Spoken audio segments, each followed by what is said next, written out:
Baik, saya akan lanjut lagi pembicaraan yang minggu lalu mengenai judgment. Kita buka 2 Korintus pasal yang kelima ayatnya yang ke-9. Saya mau tegaskan lagi bahwa ayat ini ditulis untuk orang percaya. Ya, di sini dikatakan sebab itu juga kami berusaha baik kami diam di dalam tubuh maupun kami diam di luarnya. Nah, ini untuk orang percaya, untuk gereja Tuhan. Karena kalau bukan gereja Tuhan, bukan orang percaya, di luar tubuh selesai sudah. Tidak bisa berbuat apa-apa, sudah masuk ke penghukuman. Jadi ini untuk gereja Tuhan. Baik kami di dalam maupun kami di luar tubuh, diam di luarnya supaya kami berkenan kepadanya. Setuju ya? Kemudian ayat 10, sebab kita semua harus menghadap tahta pengadilan Kristus. Perhatikan ini, supaya setiap orang memperoleh apa yang patut diterimanya sesuai dengan yang dilakukannya dalam hidupnya, baik oleh flesh maupun oleh spirit. Ya, saya terjemahkan seperti itu. Baik ataupun jahat. Ya. Baik dalam spirit ataupun jahat dalam flesh, bad nature. Nah, saudara, sekali lagi, masalah utama gereja adalah setiap ketemu kata penghakiman, itu langsung digeser ke penghukuman. Padahal setiap kita hidup itu akan dihakimi oleh tahta kerajaan Allah. Karena kita dibawa ke tahta kerajaan Allah, maka kita mendapatkan penghakiman yang positif. Ya, kalau mau komplit apa itu penghakiman, kita tidak usah buka ayatnya, tinggal buka Mazmur 119, di situ full kata-kata penghakiman. Di situ disebutkan firman-Nya, perintah-perintahnya, hukum-hukumnya. Ya, Mazmur 119 itu ada 167 ayat. Setiap ayat muncul kata-kata Tuhan, nasihatnya, apalagi semua. Ya. Jadi tinggal dibaca Mazmur 119, itulah penghakiman. Itulah judgment yang kita terima.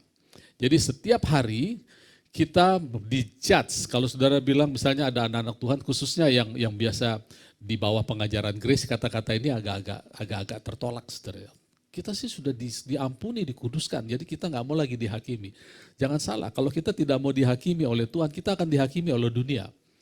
Anak-anak kita yang sekolah di SD, SMP itu sudah mulai dihakimi. Terima rapot itu penghakiman. Nilaimu sekian, rankingmu sekian, itu penghakiman. Kita yang bekerja, kamu nggak dapat bonusmu tahun ini cuma 1 kali gaji, 2 kali gaji, itu penghakiman, saudara. Itu judge, makanya kata penghakiman atau judgment itu artinya adalah decision, keputusan.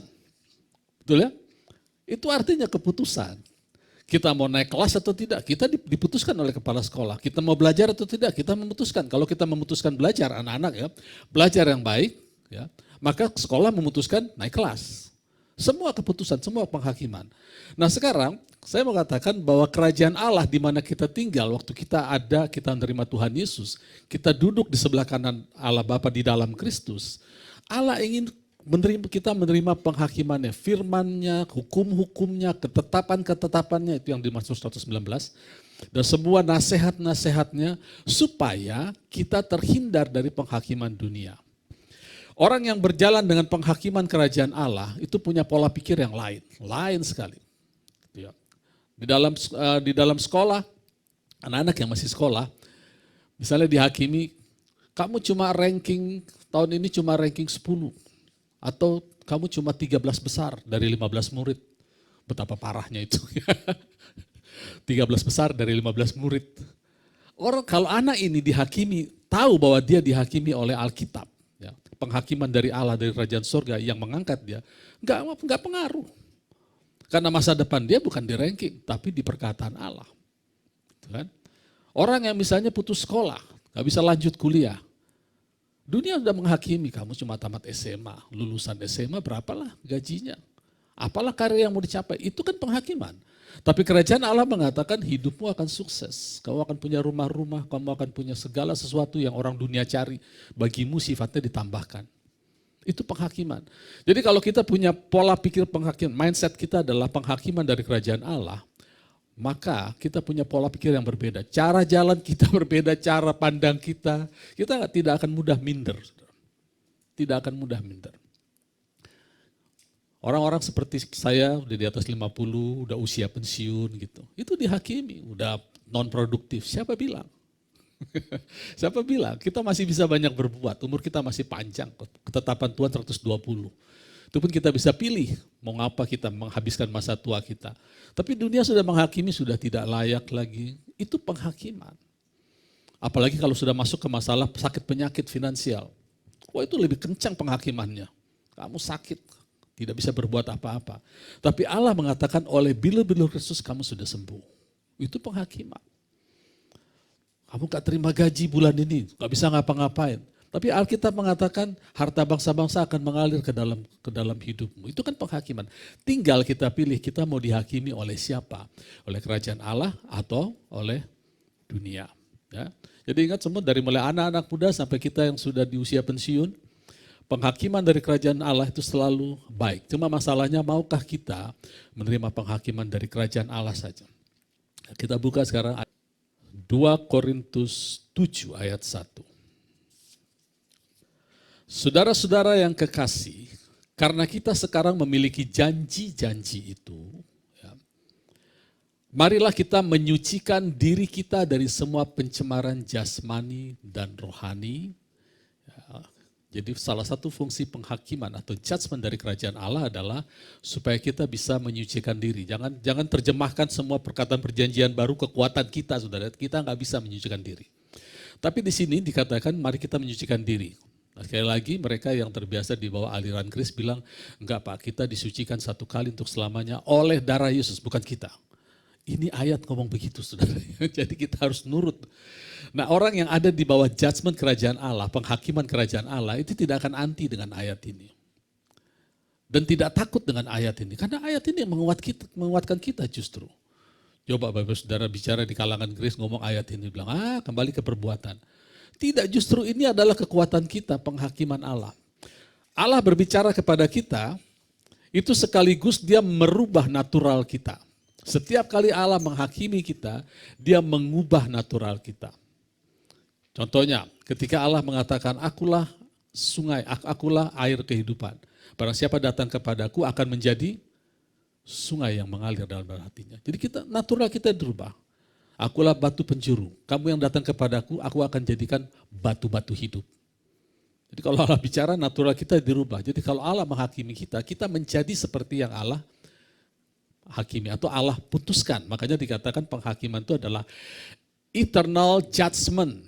Penghakiman yang eternal, bukan internal, eternal. Itu tidak berubah lagi. Sudah diputuskan di kerajaan surga bahwa kita adalah orang-orang yang diberkati. Itu sudah clear, finish.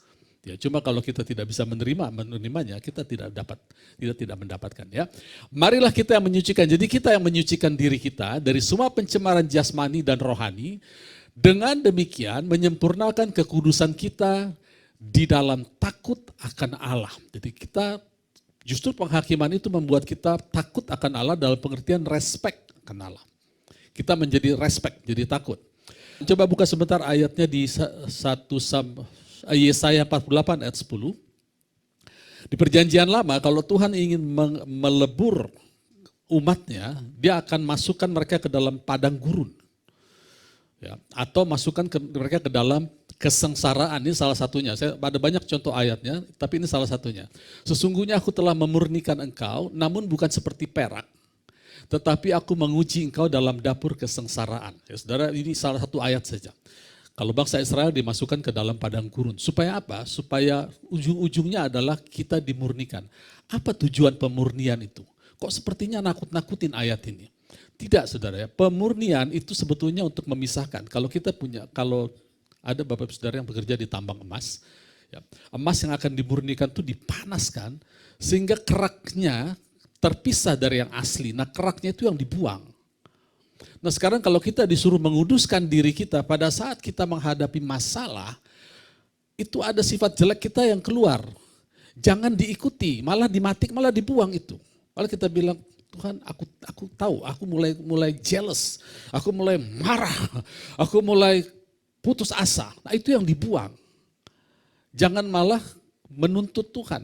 Jadi pada saat dipanaskan, itu keluar, terpisah langsung, kita bisa memilih untuk tetap marah, kita bisa memilih untuk tetap mengikuti sifat jelek kita bahkan bertanya, dari mana sifat jelek ini? Atau gini, Bapak Ibu Saudara pernah ada pengalaman begini gak? Baca firman, menggebu-gebu, dengar khotbah menggebu-gebu. Aku mau mulai saat ini, aku mau menyenangkan hati Tuhan. Aku mau baca firman. Tiba-tiba bukannya baca firman, malah yang tadinya baca firman 3 hari sekali atau 2 hari sekali, sejak bikin komitmen malah sebulan sekali. Pernah ngalamin gak? Mulai saat ini aku gak akan marah lagi. Baru ngomong saudara, tiap hari marah.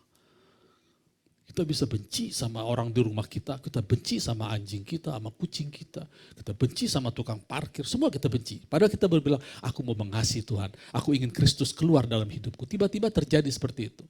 Lalu kita tanya, dari mana ini? Tuhan katakan itu sudah ada dalam diri kita. Cuma pada waktu kita komitmen, itu kita kan komitmen mengucapkan firman ya. Firman Tuhan adalah api. Maka pada waktu api membakar ini keluar semua. Keputusan di tangan kita mau buang atau kita mau entertain itu, kita mau rangkul itu. Kita bisa merangkul itu, tapi seumur hidup kita akan punya sifat yang jelek. Jadi jangan heran kalau lihat pendeta di mimbar, umurnya sudah 70, 80 masih marah-marah. Lalu justifikasinya adalah saya sudah puluhan tahun di gereja. Mulai marah-marah, tunjuk sana, tunjuk sini. Kenapa? Dia nggak lulus api peleburan. Nggak lulus. Masuk surga juga sih kalau meninggal, nggak ada masalah. Cuma menyakiti banyak hati jemaat. Ya, gak penting juga, ya, komentar-komentarnya juga gak penting.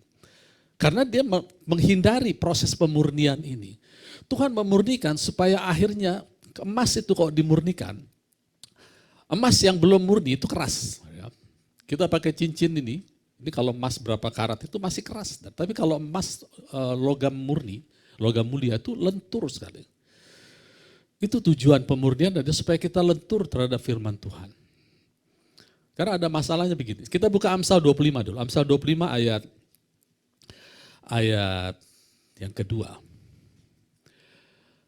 Kemuliaan Allah ialah merahasiakan sesuatu, tetapi kemuliaan raja-raja ialah menyelidiki sesuatu. Nah, stop di sini. Raja-raja, kita adalah raja, imamat yang rajani. Itu kata Petrus. Yohanes di dalam kitab Wahyu juga mengatakan kita adalah kerajaan imam, kita raja. Jadi orang Kristen, saya terjemahkan dalam bahasa perjanjian baru ya.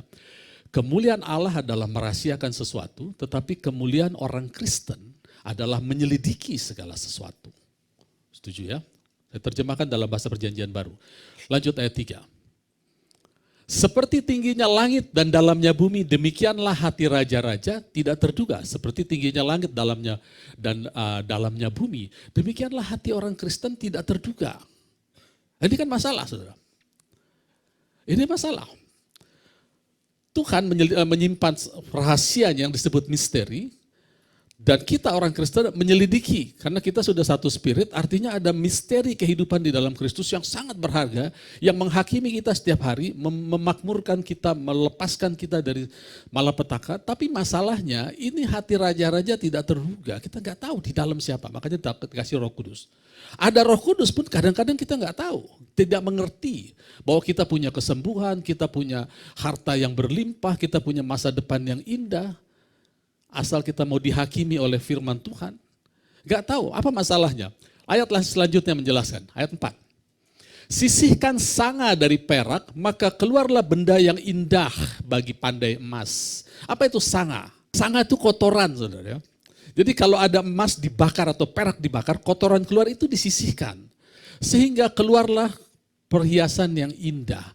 Jadi pada saat kita baca firman, lalu kita bikin komitmen, tiba-tiba keadaan seperti membakar kita, keluar sifat asli kita, yang bete, yang gampang jealous, yang gampang, apalagi ya, gampang segala macamnya, itu ciri-cirinya kita dalam pemurnian, buang itu. Buang sehingga keluarlah karakter asli Kristus. Ya. Lanjut lagi apa di sini? Ayat 5. Sisihkan orang fasik, kata orang itu enggak ada saudara dalam bahasa aslinya. Sisihkan yang jahat, ya kan, keluarkan yang jahat kan, yang jelek itu keluar dari hadapan orang Kristen. Nah, kita orang Kristen ada yang jahat, kita jangan tanya, Tuhan dari mana sifat jelekku ini? Apakah dari ayah atau dari ibu? Udahlah enggak usah dibahas, ada di situ, ada di dalam kita. Pokoknya ada sifat jelek kita sudah keluar, buang, sisihkan. Sisihkan kefasikan, sisihkan kejahatan, maka kokohlah tahtanya oleh kebenaran. Kokohlah panggilan kita Kok panggilan Pak? Kan tahtanya. Tadi kan kita baca ayatnya bahwa kita dipanggil ke tahta Allah. Dipersatukan, didudukan bersama untuk menerima destiny kita sebagai raja, imamat yang rajani.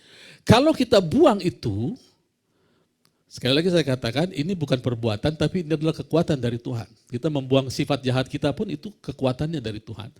Maka kokohlah panggilan kita. Itu di Petrus dikatakan, buatlah supaya panggilanmu dan pilihanmu semakin teguh. Cuma itu caranya, simple, tidak sulit. Maka kokohlah panggilannya oleh natural Allah, righteousness, kebenaran yang ada di dalam kita. Begitu caranya. Jadi menjadi emas di dalam kehidupan kekristenan kita itu tujuan kita.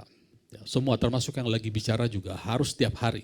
Ya, bisa sekarang saya lembut, kalau kurang baca firman, tahun depan bisa nyebelin juga saya, saudara. Bisa begitu. Karena tidak ada orang bisa hidup tanpa firman. Ya. Emas itu beda dengan kuningan. Ya. Kalau emas, kalau dia emas murni, ditaruh di atmosfer yang korosif, itu tidak akan karatan, tidak akan timbul kerak. Artinya atmosfer di tempat dia ditaruh itu tidak akan merusak emas. Tapi perhatikan kuningan, kuningan itu mirip emas. Taruh saja di atmosfer yang banyak oksigennya, dia akan karatnya keluar kuningan. Betul ya? Simpen pun di dalam sarung, saya punya saksofon satu warna dari kuningan.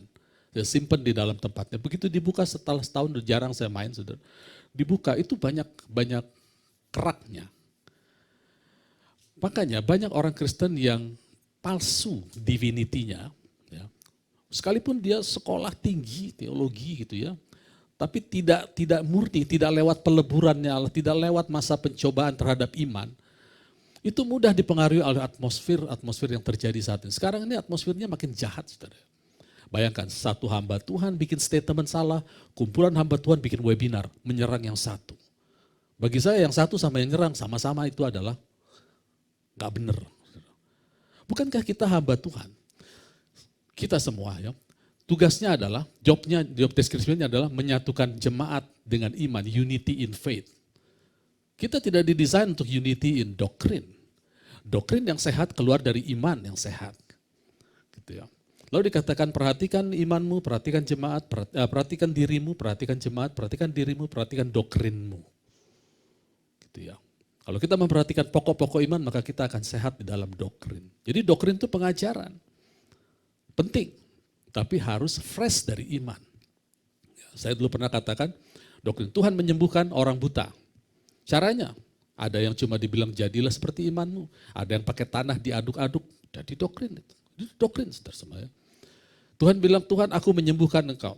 Tapi ada yang menyembuhkannya ditumpang tangan, ada yang pakai minyak, ada yang pakai perjamuan. Itu doktrin. Yang salah itu kalau doktrin itu dijadikan iman. Kalau mau sembuh harus perjamuan, kalau mau sembuh harus pakai minyak. Itu doktrin yang menggantikan posisi iman. Itu gak boleh, saudara. Tetap iman.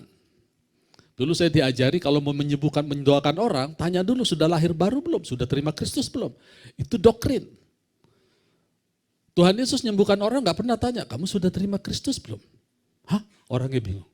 Gak pernah Tuhan. Kamu sudah terima, kamu sudah lahir baru, gak pernah. Dia sembuhkan aja. Jangan berbuat dosa lagi, jadilah seperti imanmu, sembuh. Begitu, jadi saya harap Bapak Ibu Saudara tempat ini yang online maupun offline tahu bedanya doktrin sama iman ya. Tanpa iman tidak seorang pun berkenan, bukan tanpa doktrin. Banyak anak-anak Tuhan, khususnya rekan-rekan saya yang menyandang gelar teologi, gak ngerti apa bedanya doktrin sama iman. Bahkan ada yang bikin statement, doktrin adalah jantung kekristenan. Siapa yang bilang? Iman adalah jantung kekristenan. Kalau iman mati, kekristenan mati. Bukan doktrin. Ya. Emas yang masih belum dimurnikan keras, tapi yang sudah dimurnikan, dia lentur. Jadi kalau kita sudah dimurnikan, kita akan lebih lentur dengan firman Tuhan. Kemudian yang kedua, emas yang sudah dimurnikan, itu tidak gampang corruptible, tidak gampang terpengaruh atmosfer. Yang ketiga nih yang hebat. Ini yang saya rindu terjadi di sama kita semua. Emas yang murni itu ternyata transparan, clear. Terus kita bilang mana ada emas clear Pak? Itu kan bahasa tukang emas. Ini kita kan pakai bahasa Alkitab. Kita buka Wahyu pasal 21. Wahyu pasal 21 ayat 18. Tembok itu, ini cerita soal Yerusalem baru ya. Yerusalem baru itu adalah kita ya. Jadi kalau ada orang meninggal jangan bilang sampai ketemu di Yerusalem baru. Kita di Yerusalem baru sekarang. Kita adalah kota. Memang sulit dimengerti, terima aja dulu dengan iman ya. Tembok itu terbuat dari permata yaspis, kota itu sendiri dari emas tulen bagaikan kaca murni. Bahasa Inggrisnya clear glass. Jadi emas tulen itu clear. Ngomong gini sama tukang emas akan ngetawain kita. Di mana ada emas clear? Di Alkitab ada. Kemudian ayat 21. Dan ke-12 pintu gerbang itu adalah 12 mutiara. Setiap pintu gerbang terdiri dari 1 mutiara. Jalan-jalan kota itu dari emas murni bagaikan transparent glass. Kaca bening. Jadi emas itu clear, transparan. Clear dan transparan. Maksudnya apa? Setiap kita yang sudah melewati dapur peleburan, kalau ada pencobaan, sifat jelek kita keluar, kita buang. Aku memilih untuk sifat yang baik. Aku tidak memilih bad nature. Aku memilih untuk dihakimi oleh sifat baik.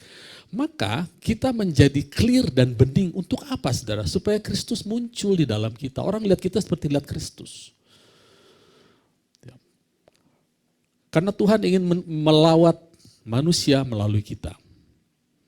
Saya jadi ingat satu ayat yang bagus sekali, yang sering orang salah menggunakan terminologinya. 1 Petrus 2 ayat 12. Kalau kita clear sebagai emas, ya termasuk anak-anak Pak, kayak masih SD, SMP, SMA bisa nggak? Bisa clear. Jangan khawatir. Ya.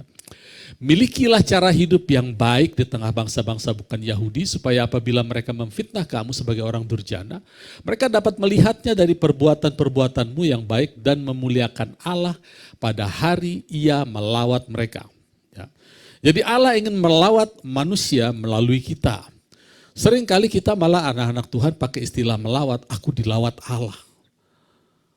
Kita tidak dilawat Allah. Kita didiami oleh Allah. Kata melawat dalam Alkitab Perjanjian Baru selalu diarahkan kepada orang yang belum lahir baru. Pada waktu Tuhan Yesus menangisi Yerusalem, dia bilang, oh Yerusalem, Yerusalem, andai kata engkau tahu apa yang membawa damai sejahtera bagimu. Karena engkau tidak tahu, engkau akan hancur lebur karena engkau tidak sadar pada saat Tuhan melawat engkau. Di sini juga manusia-manusia yang lain, orang-orang yang tidak mengenal Allah dilawat melalui kita. Jadi kata melawat itu adalah dipakai untuk orang yang belum lahir baru di luar Kristen. Makanya saya suka aneh kalau lihat anak-anak Tuhan habis doa malam khususnya. Bagaimana doa malam? Luar biasa kita dilawat Tuhan. Hah, dilawat Tuhan. Bukannya Tuhan tinggal di dalammu. Kamu masih dilawat-lawat ya? Ya nggak apa-apa sih, cuma salah terminologi aja. Kan anak-anak Tuhan sering salah terminologi ya. Ada satu lagi satu TikToknya hamba Tuhan, dia khotbah begini. Ini gereja ini pakai dasar kasih karunia, makanya pada ngaco semua. Kalau di gereja dikasih tugas, sudah datangnya telat, udah gitu nggak tanggung jawab. Kalau ditanya kenapa kamu begini, kita kan nggak digaji di gereja. Itulah kalau pakai dasar kasih karunia. Pernah dengar gitu saudara? Itu ada yang bilang itu nasihat yang baik, yang keras. Bukan nasihat yang keras, itu nasihat yang ngawur. Tujuannya baik supaya kita punya komitmen kepada gereja. Tapi istilah kasih karunia itu loh. Kok kasih karunia didefinisikan lembek? Kasih karunia itu kita duduk bersama Allah, diajar oleh Allah. Lah kok itu spirit, the spirit of grace. Ada lagi yang bilang hati-hati dengan hyper grace. Loh, kok hati-hati? Grace itu selalu hyper, kalau nggak hyper nggak grace namanya. Itu namanya agamawi. Grace itu pasti hyper. Di mana ada dosa bertambah, maka kasih karunia huper perisio, kata huper adalah hyper, menjadi hyper. Kalau grace tidak hyper, sudah habis kita saudara. Ya. Jadi banyak terminologi yang dipakai oleh mereka-mereka yang berdiri di mimbar yang justru mematikan spirit of grace. Baik yang progress dan kontra grace. Ada yang bilang grace kita duduk kayak diam-diam atau terjadi yang baik. Belum tentu saudara. Ya, belum tentu. Tetap ada bagian kita, kuduskan diri kita supaya sempurna dalam takut akan Tuhan. Ya. Jadi emas yang terakhir tadi, ada 3 fungsi, yang terakhir tadi luar biasa ya. Jadi transparan, orang melihat Kristus di dalam kita. Nah kemudian jangan menjadi emas yang imitasi. Contohnya aja, Saul pada saat waktu dipilih, ya. Saul itu seperti emas yang imitasi. Ya. Pada waktu dia dipilih di kitab 1 Samuel, Samuel cari mana Saul gitu ya, mana Tuhan, mana orangnya? Enggak ada di sini. Ya ada, dia ngumpet di antara barang-barang. Ngumpet. Begitu dipanggil keluar dari bahu ke atas lebih tinggi dari yang lain. Berarti panjang leher kali ya Saul gitu ya. Kan ceritanya begitu. Tapi setelah dia diangkat jadi raja, sombongnya minta ampun. Bahkan untuk mempersembahkan kurban, dia bisa ambil alih fungsinya imam. Fungsinya Samuel diambil alih. Itu yang dibilang false humility. Kerendah hatian yang palsu. Beda dengan Daud. Daud waktu dipilih dia lagi apa? Lagi menggembalakan. Lewat misalnya abangnya Daud, Eliab. Terus yang kedua lewat, yang ketiga lewat. Bukan itu. Sampai Samuel tanya, ini anakmu. Isai, ini anakmu. Ada satu lagi masih menggembalakan. Panggil dia. Begitu dipanggil, nah ini orangnya. Beda. Dan Saul dan Daud, yang paling banyak dosanya ya Daud. Betul ya? Paling nyeleneh dosanya dan menyakiti hati orang banyak itu Daud. Tapi yang paling lentur hatinya, mudah bertobat ya Daud. Saul tidak. Sampai mati pun itu yang namanya pride-nya dia pertahankan. Kalau sudah dipertahankan sampai mati, saudara, dia pertahankan pride-nya. Ini yang disebut dengan orang-orang yang pada waktu dia jadi raja tentu dia punya komitmen dong. Ya, aku akan membela umat Tuhan. Begitu dia punya komitmen, yang jeleknya keluar itu dia entertain. Kalau Daud beda. Begitu dia punya komitmen, yang jeleknya keluar itu dibuang sama dia. Parah dosanya, saudara, parah. Ya. Tapi karena sikapnya mau diproses oleh Tuhan, maka dia bisa jadi lebih baik dari Saul. Bahkan tahtanya berkepanjangan, bahkan Allah sampai katakan, anaknya, Firman yang menjadi daging, itu dibilang anaknya Daud. Mana ada Bapak ngomong gitu? Saya nggak akan bilang anak saya itu anaknya orang. Itu anak saya. Lah Bapak di surga bilang, ini anak Daud, Yesus anak Daud. Sampai begitu, saudara. Ya. Saking transparannya, mungkin ini termasuk golongan orang yang transparan. Tuhan ingin kita transparan. Oke, lanjut 2 Timotius 2 ayat 21. Ya, jika seorang menyucikan dirinya dari hal-hal yang jahat, ini untuk gereja Tuhan ya. Jika seorang menyucikan dirinya dari hal-hal jahat, ia akan menjadi perabot rumah untuk maksud yang mulia. Ia dikuduskan, dipandang layak untuk dipakai tuannya, disediakan untuk setiap pekerjaan yang mulia, ini pekerjaan Yesus yang sudah diselesaikan. Ini disebut juga judgment, penghakiman yang surgawi, itu disediakan untuk kita. Asal kita mau membuang yang jelek. Makanya Alkitab syarat dengan kata-kata buanglah kedagingan, buanglah jahat, buanglah iri hati, buanglah segala macam. Itu tidak bisa kita lakukan tanpa kita bergaul dengan firman Tuhan. Ya kalau dikatakan perjanjian baru lebih ringan Pak, tidak, lebih sulit dari hukum Taurat. Ya, ikut Tuhan sulit Pak? Tidak sulit. Ikut Tuhan mudah Pak? Tidak juga. Jadi apa dong Pak? Ikut Tuhan itu mustahil tanpa Kristus. Kalau kita bilang sulit, sombong kita. Sulit berarti masih bisa kan? Kalau kita bilang mudah, lebih sombong lagi. Kita bilang gampang, ikut Tuhan kecil. Sombong. Ikut Tuhan itu mustahil. Tapi janji Tuhan bersama Dia tiada yang mustahil. Nah, saya mau tutup dengan ini. 3 jenis manusia yang ada di sekitar kita. Tinggal kita pilih kita mau yang mana ya. Nah, ini ditulis oleh Nabi Perjanjian Lama. Kalau Perjanjian Baru sudah biasa kita dengar. Ini Perjanjian Lama namanya Maleaki. Antara Maleaki ke Yohanes Pembaptis itu ada sekitar 400-500 tahun.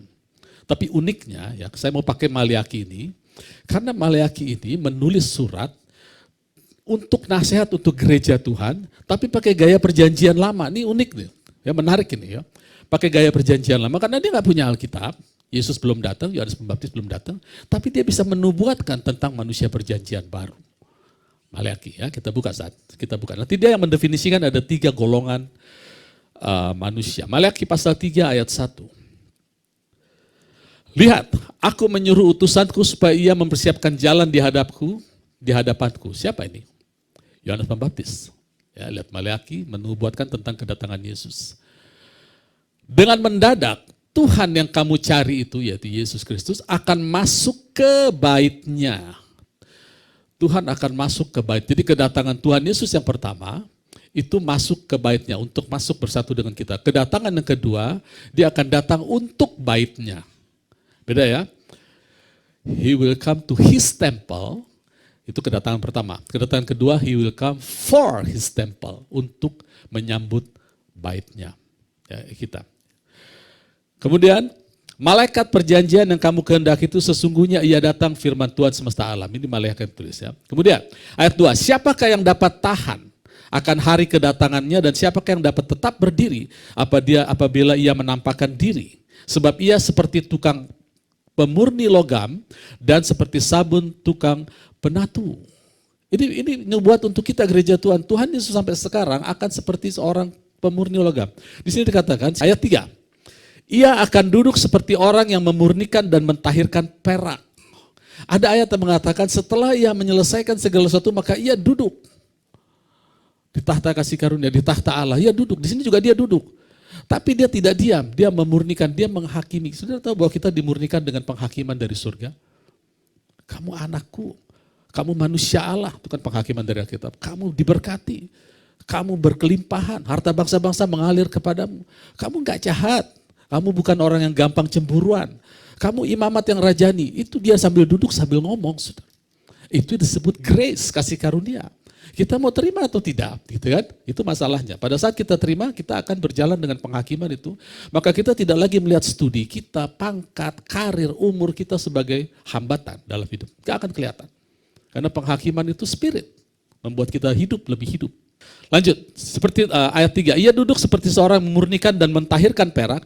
Ia mentahirkan orang Lewi. Siapa orang Lewi? Ini adalah para imam. Kita adalah imamat yang rajani. Clear ya, ini nubuatan arahnya ke gereja Tuhan.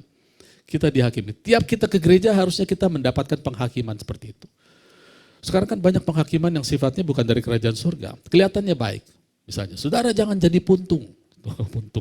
Saudara jangan jadi jubah yang terkoyak. Saudara jangan jadi hati yang keras. Ada bukunya lagi tuh. Kalau kita baca itu kita tidak akan berjalan dengan penghakiman Kristus. Tapi kita cuma berjalan dari warning-warning. Warning-warning hamba Tuhan, ya peringatan-peringatannya nggak penting, tidak menghidupkan. Kemudian menyucikan mereka seperti emas dan seperti perak. Oke ya, clear ya, nyambung ayatnya dengan yang kita bahas tadi, supaya mereka menjadi orang-orang yang mempersembahkan korban yang benar kepada Tuhan. Nah, orang suka tanya, Pak gimana sih kita melakukan Roma 1 Roma 12 ayat 1, gitu, supaya kamu persembahkanlah dirimu jadi persembahan yang baik. Dengan cara saudara menerima upah, kalau kita sambung dengan khotbah yang minggu lalu, upah itu adalah Kristus yang Roh Kudus yang hidup, yang menghakimi kita dengan kata-kata firman. Jadi kalau kita mau menjadi orang-orang yang mempersembahkan tubuh ini sebagai persembahan yang berkenan, ya itu caranya. Terima penghakiman Tuhan. Kalau kita sakit keras, Tuhan bilang, aku sudah menyembuhkan kau oleh bilur Kristus, terima aja, udah jangan ngelawan saudara. Gak bisa Tuhan, ini sudah dari nenek saya begini saya. Kalau kita punya sifat yang jelek, pemarah khususnya Tuhan, paling gampang itu dikasih contoh. Saya dari dulu emang pemarah. Sudah terima aja bahwa kita itu orang yang lembut, baik. Bukan orang yang marah, pemarah. Gitu ya. Persembahkan korban yang benar kepada Tuhan. Maka persembahan Yehuda dan Yerusalem akan menyenangkan hati Tuhan. Ya, ini buat gerejanya. Tuhan ingin persembahan kita menyenangkan Dia. Seperti pada hari-hari dahulu kala, seperti tahun-tahun yang sudah-sudah. Aku akan mendekati kamu dan menghakimi, dan akan segera menjadi saksi terhadap tukang-tukang sihir dan seterusnya. Bagian terakhir dikatakan, dan yang mendesak ke samping orang-orang asing yang tidak takut kepadaku, firman Tuhan. Jadi banyak orang-orang asing yang tidak takut, orang yang tidak takutnya akan dikesampingkan. Kemudian ayat 6, bahwasanya aku Tuhan tidak berubah dan kamu Bani Yakub maka tidak akan lenyap. Sekarang saya akan lanjut ke loncat ya, karena ayat selanjutnya tentang persepuluhan itu. Kita masuk ke ayat 13. Bicaramu kurang ajar. Kalau saya di Alkitab saya kasih tanda 1. Ini jenis orang pertama adalah para complainer. Orang-orang yang komplain. Bicaranya nggak sopan sama Tuhan. Ya. Firman Tuhan. Tetapi kamu berkata apa yang kami bicarakan di antara kami. Kamu berkata sia-sia beribadah kepada Allah. Apakah untungnya kita melihara apa yang harus dilakukan? Apa sih untungnya dimurnikan Tuhan? Itu kan. Bahkan sekarang jadi justifikasi karena hidup dalam grace tidak ada lagi penghukuman, asik kita tidak dimurnikan. Salah saudara ya. Tuhan ingin emas keluar dari kita. Yesus keluar, bukan kita. Jadi jangan bilang terimalah aku apa adanya. Gak laku. Gak laku. Kemudian memelihara apa yang harus dilakukan dan berjalan dengan pakaian berkabung di hadapan Tuhan. Ya, ini orang pertama, golongan pertama yang komplain. Kemudian ayat 15, oleh sebab itu kita menyebut berbahagia orang-orang gegabah. Ini golongan orang kedua. Jadi orang pertama adalah anak-anak Tuhan, ya. Tapi ngomongnya komplain, gak sopan sama Tuhan. Buat apa? Ke Tuhan sungguh-sungguh, biasa-biasa aja lah, jadi orang baik. Jangan marah-marah, jangan marah-marah istri, anak, jangan marah-marah kucing, anjing, semua jangan dimarah-marahin. Tetangga jangan disini-sini, pokoknya hidup baik, pasti Tuhan baik. Nah itu kan komplain ya. Lalu muncul golongan kedua, oleh sebab itu kita menyebut berbahagia orang-orang gegabah. Orang-orang gegabah ini adalah orang-orang yang arogan, yang tidak kenal Tuhan, orang-orang yang sombong. Bukan saja mujur orang-orang yang berbuat fasik, tetapi dengan mencobai Allah pun mereka luput juga gitu. Jadi orang pertama, anak Tuhan komplain karena melihat orang yang tidak kenal Tuhan juga hidupnya enak kok, sukses juga, sekolahnya berhasil. Gitu ya. Kemudian ayat 16, beginilah bicara satu sama lain orang-orang yang takut akan Tuhan. Nah ini golongan orang ketiga, orang yang takut akan Tuhan. Ya jadi tandai di Alkitab kita, coret aja gak apa-apa. Ya. Golongan pertama adalah anak-anak Tuhan tapi komplain mulutnya. Yang kedua memang bukan anak Tuhan, orang-orang gegabah. Nah anak-anak Tuhan yang komplain itu jadi mirip sama orang gegabah. Ya, jadi mirip. Nah yang ketiga adalah orang yang takut akan Tuhan. Nanti saya akan tunjukkan apa yang terjadi kalau kita mau dimurnikan. Ya. Memperhatikan mendengarnya, sebuah kitab peringatan ditulis di hadapannya dan orang-orang yang takut akan Tuhan dan bagi orang-orang yang menghormati namanya. Ayat 17, mereka akan menjadi kesayanganku sendiri, firman Tuhan semesta alam, pada hari yang kusiapkan, aku akan mengasihani mereka, sama seperti seorang mengasihi anaknya yang melayani dia. Ini untuk orang yang ketiga. Ya. Kemudian, maka kamu akan melihat kembali perbedaan antara orang benar dan orang fasik. Jadi orang yang takut akan Tuhan, yang mau melewati masa pemurnian, maka orang-orang ini tidak akan menjadi golongan pertama. Ya, jadi orang yang takut akan Tuhan bisa pindah menjadi golongan pertama, komplain, terpengaruh dengan atmosfer, dengan orang-orang yang gak kenal Tuhan kok bisa hidupnya bisa enak. Tapi kalau orang-orang ini mau mengikuti perkataan Tuhan, maka nanti akan kelihatan perbedaannya. Ya. Antara orang benar dan orang fasik. Antara orang beribadah kepada Allah dan orang-orang yang tidak beribadah. Jadi sebelum pemurnian, gak kelihatan saudara. Antara komplainer dan orang yang gegabah. Sama-sama ke gereja malah. Atau sama-sama kerja di satu perusahaan. Yang satu gak kenal Tuhan, yang satu kenal Tuhan. Kalau yang kenal Tuhan ini belum lewat masa pemurnian, mereka akan tampil sama. Bisa mengerti maksud saya, saudara? Tapi setelah orang ini mau menerima pemurnian, menghakimi dirinya dengan perkataan Tuhan, nanti akan beda. Saya ngalamin ini di kantor. Pasti Bapak Saudara ngalami lah, anak-anak juga di kelas pasti ngalami ya. Bagaimana orang, saya lihat kok orang enak hidupnya ya, gak kenal Tuhan tapi pangkatnya naik, dapat promosi gitu ya. Lalu saya tergoda untuk terjun ke jenis nomor satu, komplain. Kalau gitu aku gak usah gereja-gerejaan, gak usah pendeta-pendetaan. Itu urusan orang lain yang sekolah teologi. Aku pengen seperti mereka itu, enak juga hidupnya. Tapi pada saat saya memilih tidak Tuhan, aku mau melayani Tuhan. Akhirnya saya juga ngalami apa yang orang itu alami. Saya dipromosi, THR aturan perusahaan 1 bulan gaji saya lebih, yang lain 400 orang karyawan, semua 1 bulan gaji, saya satu setengah bulan. Beda saudara, pada saat kita menerima, kita mau, oh ini sifat jelek, aku mulai jealous sama orang-orang, aku mau buang itu. Peganganku adalah firman Tuhan, kekayaanku adalah Allah, hidupku diberkati oleh Tuhan. Pada saat itu kita dibuat berbeda. Tapi kalau saya mengikuti perasaan jealous saya, kekesalan hati saya, kesal sama bos, kesal sama direktur. Kalau saya entertain itu gak apa-apa. Tuhan bilang silakan entertain, tapi seumur hidup kamu akan begitu terus. Ya gitu ya. Tapi waktu saya bilang, saya mau terima proses ini, saya tahu itu sifat jelek, saya gak akan tanya dari mana itu Tuhan sifat jelekku. Kok bisa marah-marah sama semua orang? Itu emang ada di dalam kamu, belum keluar aja. Begitu saya putuskan, aku mau buang. Baru kelihatan beda saudara. Sampai orang jealous itu terjadi di setiap perusahaan saya kerja. Jadi pilihan ada di kita mau diproses dalam setiap keadaan, ya. Mau atau tidak itu tergantung kita. Pilihlah mau. Ya, karena setelah itu nanti Bapak Ibu Saudara akan menjadi tidak kekurangan. Di Yakobus katakan anggaplah kebahagiaan kalau kita jatuh ke berbagai pencobaan. Karena pada akhirnya kita tidak berkekurangan. Lanjut ayat pasal 4 ayat 1. Bahwa sesungguhnya hari itu datang menyala seperti perapian, maka semua orang gegabah, golongan nomor berapa itu? Nomor 2, yang tadi kita cemburuin gitu ya, gegabah, yang arogan, ya orang luar Tuhan. Orang gegabah dan setiap orang yang berbuat fasik menjadi seperti jerami akan terbakar oleh hari yang datang. Itu firman Tuhan semesta alam sampai tidak ditinggalkan akar dan cabang mereka. Itu orang golongan nomor 2. Lanjut ayat 2. Tetapi kamu yang takut akan namaku, golongan berapa itu? Golongan nomor 3. Ingat ya, yang pertama tadi anak Tuhan tapi komplain. Yang kedua orang gegabah, orang arogan. Yang ketiga adalah kamu yang takut akan Tuhan. Nah golongan pertama sudah habis. Karena itu pindah ke nomor 3. Karena nomor 3 bilang, golongan 3 bilang, tetapi kamu yang takut akan namaku, bagimu akan terbit surya kebenaran dengan kesembuhan pada sayapnya. Kamu akan keluar dan berjingkrak-jingkrak seperti anak lembu lepas kandang. Kamu akan menginjak-injak orang fasik.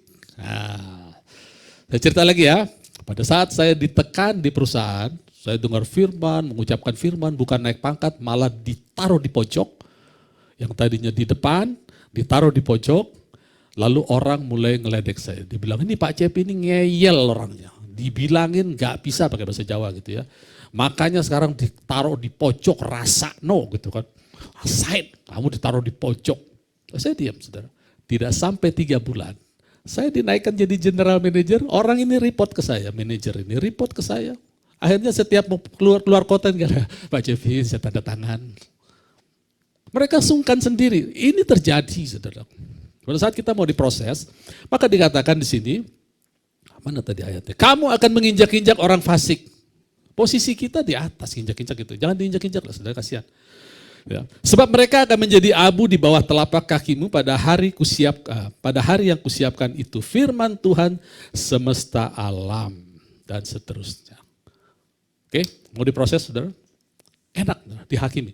Kalau kita tahu penghakiman kerajaan surga, hidup kita lain kok. Pola pikir kita, cara ngomong kita, cara bicara, cara kita menghadapi masalah beda. Dan pada saatnya Tuhan akan menunjukkan beda orang benar sama orang fasik. Ya, beda. Oleh karena itu mari kita terima pengakuan.